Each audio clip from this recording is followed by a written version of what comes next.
Hi guys, my name is Mr. Francy and welcome back to Mr. Francy Reads. Today I want to talk to you guys about something that is pretty significant when it comes to booktube. I am talking to you, I'm sure you've seen by the title below, about star ratings. My hope for this video is that it's going to be a little bit entertaining, a little bit fun, a little bit of something to learn maybe.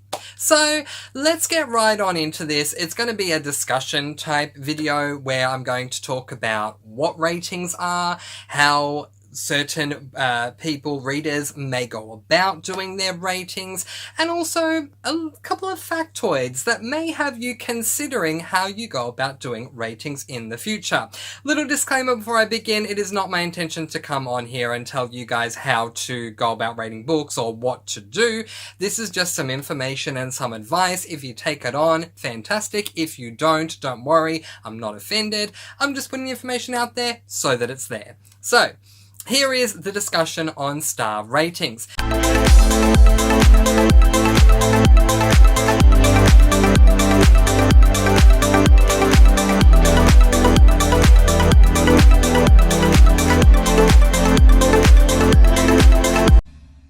And the best way to start is to define what a star rating is when it comes to books. Now, for those of you who don't know, a star rating, or if you're my dear friend Tiffany from the Beach Bum Bookworm, a coffee rating, or my dear friend Jane, then a wonton rating, is a number that a reader will give to a book that sums up how they feel about said book. Generally speaking, and this is only generally speaking, there is a range from 1 to 5 stars. 1 being the lowest, then you've got 2, 3, 4, and 5 being the highest. Now, I need to make the point personally that I use Goodreads, and because of that, I am limited and subjected to the terms and conditions that Goodreads have when it comes to star ratings. When I go to put in the actual star rating, in other words, where it shows you like 3 stars, 2 stars, and I think they're yellow or something, in that section, Goodreads does not allow any of their users to use a 0.5 system. So you only have the option of doing 1 star, 2 stars, 3 stars, 4 stars, or 5 stars. However, the reason I'm bringing this up is for comparative purposes. There are other readers out there, critiquers of books, anyone who is going to give a star, cupcake, coffee, wonton rating to a book that has a much wider range. Sometimes readers will use 1 to 100, sometimes 1 to 20, sometimes 1 to 10 in a very specific way, such as there would be the rating of 1 star, 1.5, 2, 2.5, and so on, or 1 star, 1.25, 1.50, 1.75, 2.0, others might be 1 star, 1.10, 1.15, 1.20, 1.25, and really it can just go on and on and on. But the basic general norm is 1 to 5. 1, 2, 3, 4, or 5. So generally speaking, now that I have shown you that there are different ways that are different types of star ratings and star rating numbers and decimal points and all that you can use, as a generalization, what do the stars stand for? And just like with the numbers that I was going through with you earlier, they do stand for different things for different readers, hence why I'm saying a generalization. So a generalization might be if you are giving a star rating to a book that you are basing your star rating purely on entertainment and enjoyment level basis. And so therefore, you might have 1 star being for a book that you can't stand. There is nothing redeemable about this book. It is just awful. Don't waste your time. 1 star. 2 stars would therefore be, okay, it's not the best, but there are some redeeming qualities, and it just wouldn't be fair for me to give it 1 star because there were some things I liked about it. 3 stars is average rating. The way I see 3 stars for a generalization is that you have as many pros as you have cons. So it's just splitting the difference right down the middle and giving it 3 stars. And some people view 3 stars to be a bad rating. I don't. I think 3 stars is better than 1 or 2, but some people do. 4 stars, opposite to 2 stars. So with 4 stars, you have 1 or 2 things that you may not like about the book, maybe 3, who knows, but the rest you love. And 5 stars is left for those that you absolutely love. You cannot say anything bad about the book. It was perfect in every single way. So now let's talk about how different readers base their star ratings on different things. And I'm going to give you 2 examples. The first one I've already given you, entertainment value. So how much did I enjoy what I was reading? I look at this as the casual star rating. Now, this is not a judgment at all, because these days, that's what I do. I base a star rating on how much I personally liked the book. But in the past, I have done things a little bit differently. Sometimes I used to base my star ratings on how well does it fit the brief. Now, what do I mean by this? I'm going to hold up this book. It really doesn't matter what book I'm holding up. I'm just giving you an example. This is Dark Matter by Blake Crouch. It is an adult sci-fi book. Now, if you are doing a star rating on how well a book fit the brief, then you would be going into the book with a very critical eye. Does this book meet the standards of what an adult book should be? Does this book meet the standards of what a sci-fi book should be? And so on and so forth. Hey, maybe you want to combine the 2, and maybe you want to base your star rating on enjoyment level, age rating, does it fit the brief, and genre, does it fit the brief, and have all of them together. And that is absolutely fine as well. Then there are others who will rate on a myriad of things altogether, which again is fine, but I'm just showing you the differences here, that it is such a vast difference in what people consider when it comes to doing star ratings. They might not only consider enjoyment level, age rating, does it fit the brief, and genre, does it fit the brief, but also the prose, the narration, the characters, how the characters connect with each other. Do they have a great dynamic or not? The character arcs that the characters are going through. The arc of the overall story. And if it's a fantasy, we can get even more specific. Do I enjoy the world that I'm in right now? What do I think about the magic system? What do I think about the magic system in terms of how it is written? So looking at it more intellectually. What do I think of the magic system? What do I think of this system that the author has constructed? Versus emotionally, how do I feel about the magic system? Reading this, what does it do for me? You know, do I enjoy it? Do I not? And so, therefore, there is no one way that star ratings are done. And this is very important for you to know, because it has been proven that star ratings and reviews, from those all the way up on the pedestal of being a fully qualified critic, to those way down on the totem pole who are average human beings on, say, a platform like, booktube, hi, like me, it has been proven that these critics, even on booktube, you are a critic, we'll get to that in a moment, that critics definitely influence the sales and success of a published book. And this is something that I don't know if the average reader who does leave a star rating is aware of. This is certainly something that I was not aware of until last year, when I saw someone talk about this specifically, that star ratings specifically can affect sales. But I have done some research. I went back to school starting last year. I'm studying a degree in literature, and so I've done some wider research into books, and what I have found is the correlation between a reviewer, be they professional or amateur, a reviewer can very much influence the sales of a book. And so that is something that we need to keep in mind, whether you are but whether you are a reader who doesn't really say much publicly other than giving a very quick click of the mouse or tap of the phone and you're giving a star rating and that's it, versus someone who might give a star rating with a typed review under that, say on a platform like Goodreads, or whether you're someone who is a blogger who writes a lot about, how your thoughts and feelings on the book as well as your star rating, or whether you're a booktuber. Chances are, and something that needs to be considered, is that chances are if you put something out there that is a critique of a book, that it is going to be found. And that is something that needs to be taken into consideration, because the average consumer of a book, the average consumer of a book may be different, but let's think about someone who is considering picking up a book, one of the first books that they get to choose for themselves, whether or not they should do so.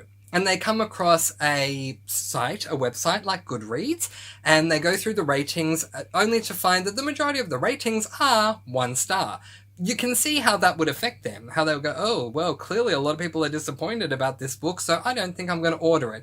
In saying that, then you have people like good old Mr. Francy, who when I see that there's like 21 stars for a book, I want to get that book and see where I land, but I'm in the minority in that case. So it is something that needs to be considered, that whenever you're giving a star rating, be it as a casual reader who's just putting a star rating up on BookTube or Amazon or wherever, through to being a professional blogger or a booktuber who has next to no subscribers versus a booktuber who has over 100,000 subscribers, that there is potential for what you have critiqued to be viewed, and you need to be mindful of that. So one of my biggest concerns when I came to find out the correlation between a reviewer or a critic giving a star rating versus the sales and how they are affected of books, and regardless of if I like a book or not, if I give it 5 stars or 1 star, I do appreciate that there was effort put into writing this book and that there was a lot of money spent to get this book from being just an idea through to it fully being published, whether it's published by a massive publishing company or an independent or small press type company. I appreciate the effort. And so, therefore, what is tough for me to see is when anyone on any type of a platform, however they're doing it, gives a star rating but doesn't explain how they got to that star rating. So let me give you an example. Say this is the book. Here we are on BookTube, so we'll give the example of a booktuber. Let's say I'm doing my monthly wrap and I say, the next book that I read this month was Dark Matter by Blake Crouch. This is an adult sci-fi, and I gave this book 2 stars. The next book that I read was this book, and I gave this book 3 stars. The next book that I read was this book, and I gave it 1 star.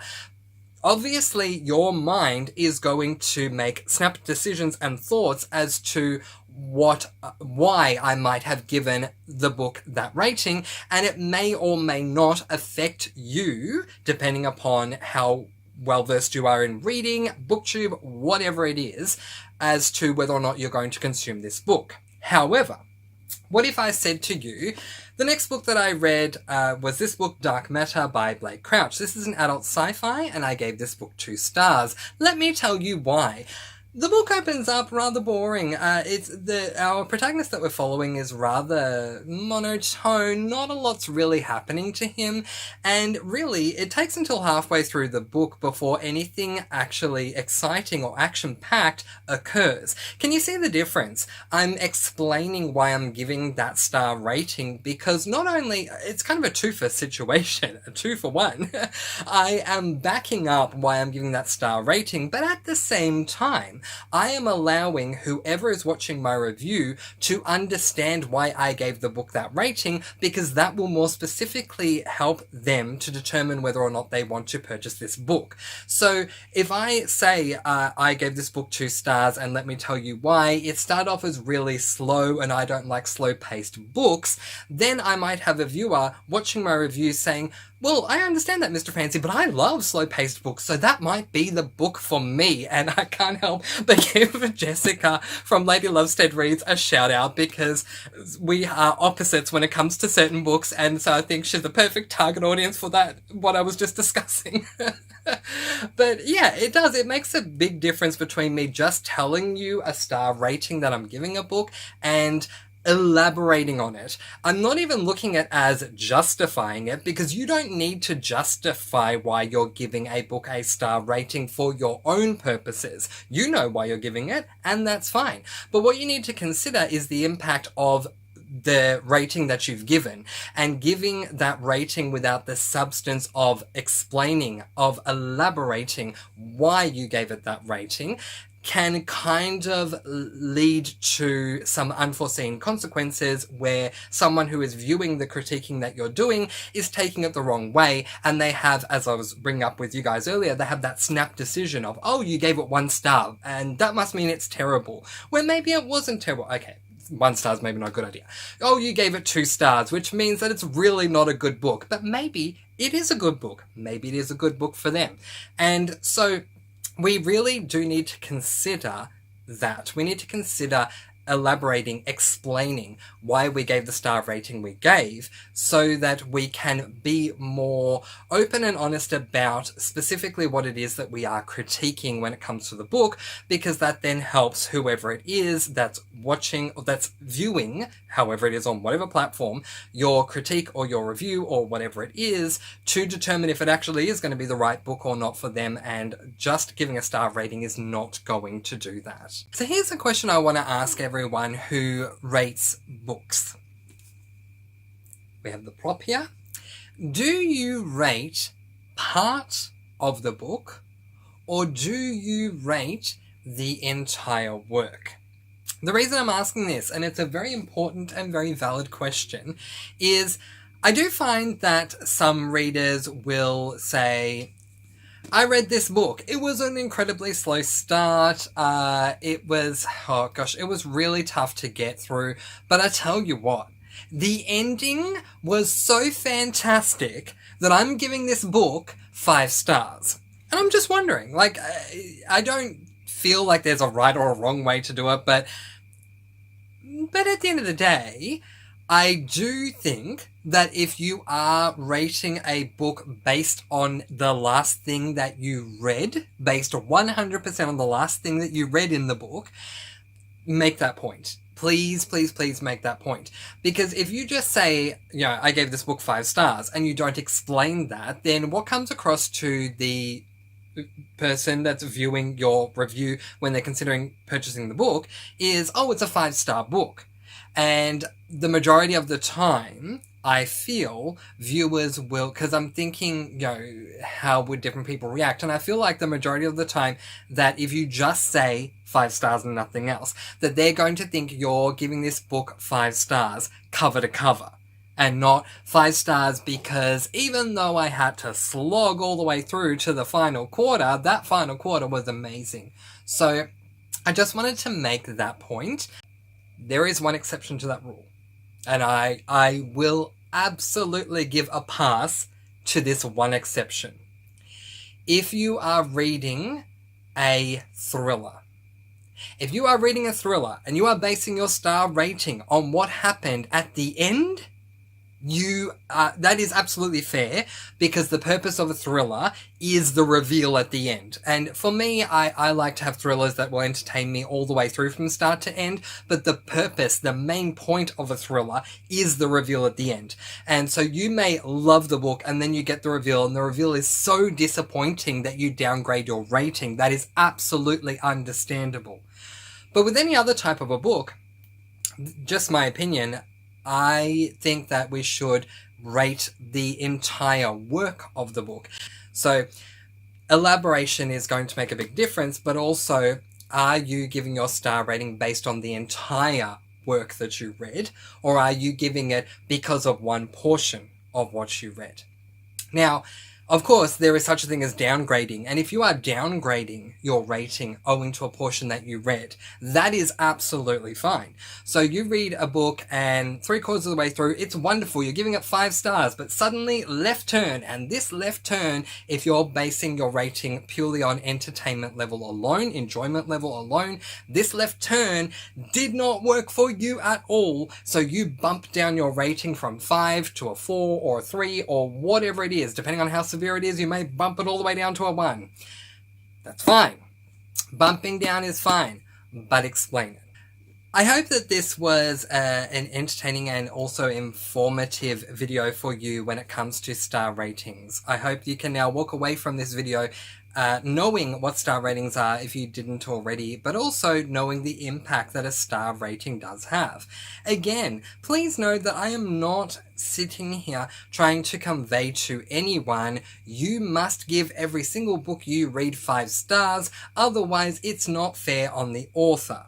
Or you must give the book you read 5 stars because you're only basing it on enjoyment level and that's not fair to the author. No, not at all.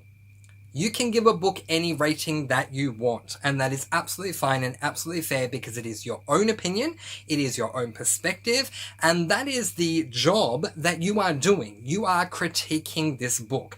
But the thing is, to critique it with by just giving it a star rating and not elaborating on why you gave that star rating kind of feels unfair to, well, first of all, to the work you've done, but secondly, to the author. Because a book that you give 1 star to because of the type of reader you are, may be a book that someone else gives 5 stars to because that is the type of reader they are. But they're not going to know that unless you tell them. Very quickly, I have another question to ask you guys, but this is more regarding my videos in the future. So, I try to keep my videos between 15 and 20 minutes. However, sometimes, especially when I'm doing a monthly wrap, this is the biggest concern I have. Sometimes when doing a monthly wrap, I don't feel like I have enough time to fully explain to you guys absolutely everything that I wish to discuss about a book and, to link back to this video, the reason why I gave it the star rating that I did. What I would like to know from you guys is, would you prefer for me to keep the longer videos, because honestly when I do them the first time they're like 40 minutes long, or would you prefer for me to keep cutting them down? I am happy either way. I can condense my reviews enough that you will understand, at least in dot point form, why I gave the star rating I gave. But if you are someone who would prefer that elaboration, let me know. The only consequence is that the video is going to be longer. Hey, maybe you're good with that, maybe you're not. That's why I'm asking. Let me know in the comments section below. But that is more than enough to be getting on with, so I will leave that there. How do you rate your books? And did you know about the impact that your ratings have on potential sales of those books? Do you elaborate on your star ratings or not? Why? Why not? I'm so interested to find out what you guys think and how you operate when it comes to star ratings. And if I get enough responses, I may come back and do a part 2 to this video looking at the responses you guys gave me and discussing them, because I just think that would be very interesting. But in the meantime, that is where I am going to leave it. Letting you guys go with peace, blessings, and so much love. I post videos every Monday, Wednesday, and Friday, and I'll see you again soon. Mwah! Thank you so much for watching. Be kind and love one another and spread that sparkling energy all around the world. Until next time, happy reading!